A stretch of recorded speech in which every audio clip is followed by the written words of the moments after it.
भाभी पहले अपनी तरफ तो देखो। मधु सुबह के वक्त रसोई में खाना बनाने जा रही थी कि तभी उसके मोबाइल की घंटी बजने लगी। जब उसने स्क्रीन पर नंबर देखा तो नंबर उसकी भाभी का था। मोबाइल उठाकर जब उसने अपनी भाभी से उनका हालचाल पूछा तो उसकी भाभी नाराजगी भरी स्वर में बोली, दीदी मम्मी को समझाओ ना, पापा के जाने के बाद कितनी बदल गई है वो। जब पापा थे तब तो वो हमेशा घर में रहती थी, लेकिन उनके जाने के बाद तो जैसे मम्मी जी की आदत ही बिगड़ गई है। घर में बिल्कुल भी टिकती नहीं है।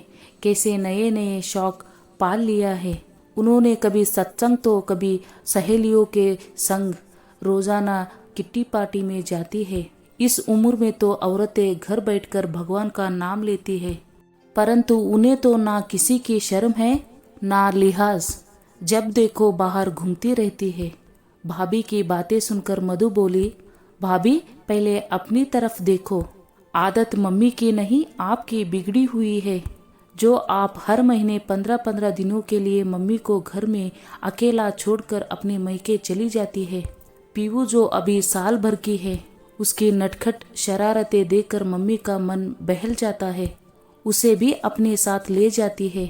भैया दिन भर ऑफिस के काम से बाहर रहते हैं, फिर मम्मी किसके सहारे घर में रहे। पहले घर में मम्मी के साथ, रिटायरमेंट के बाद पापा भी साथ रहते थे।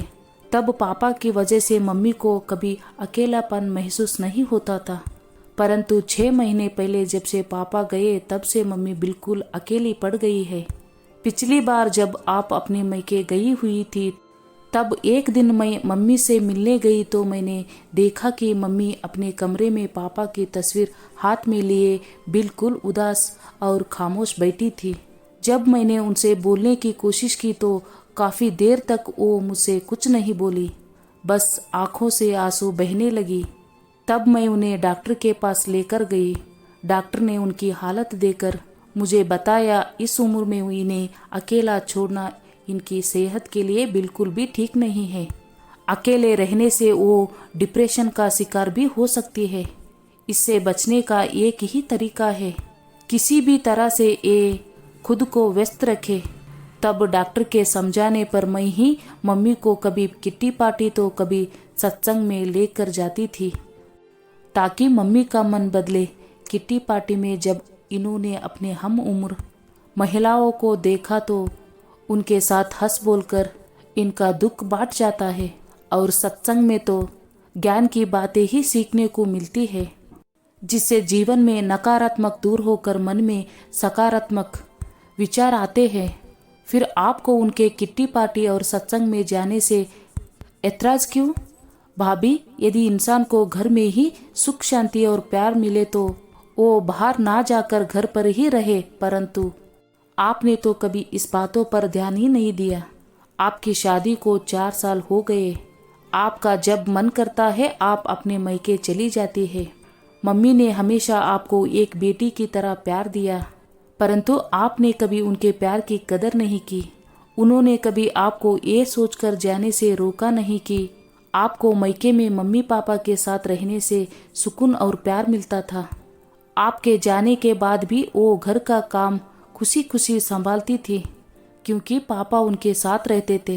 परंतु क्या आप जानती है, जब हम सफ़र साथ छोड़कर चला जाता है तो दिल पर क्या गुजरती है। पापा के जाने के बाद आप उनका दुख बांटने की बजाय उन्हें घर में अकेला छोड़कर अपने मैके चली जाते हैं। काश यदि आप दुख के वक्त उन्हें अकेला छोड़कर उनका दुख बांटने का प्रयास करती तो उन्हें घर से बाहर जाने की जरूरत नहीं पड़ती, खुशी खुशी आपके साथ रहती। मधु की बात सुनकर उनकी भाभी शर्मिंदा होकर बोली, दीदी इन बातों पर तो मैंने ध्यान ही नहीं दिया था। काश मैं आपसे मम्मी की शिकायत करने की बजाय उनका दर्द समझ पाती।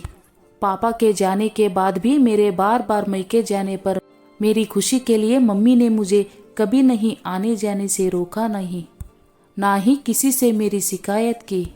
खामोश रहकर अपना दर्द सहती रही। उन्होंने तो हमेशा मेरा साथ दिया। भूल हो गई मुझसे, मैं मम्मी जी का दर्द समझ नहीं पाई।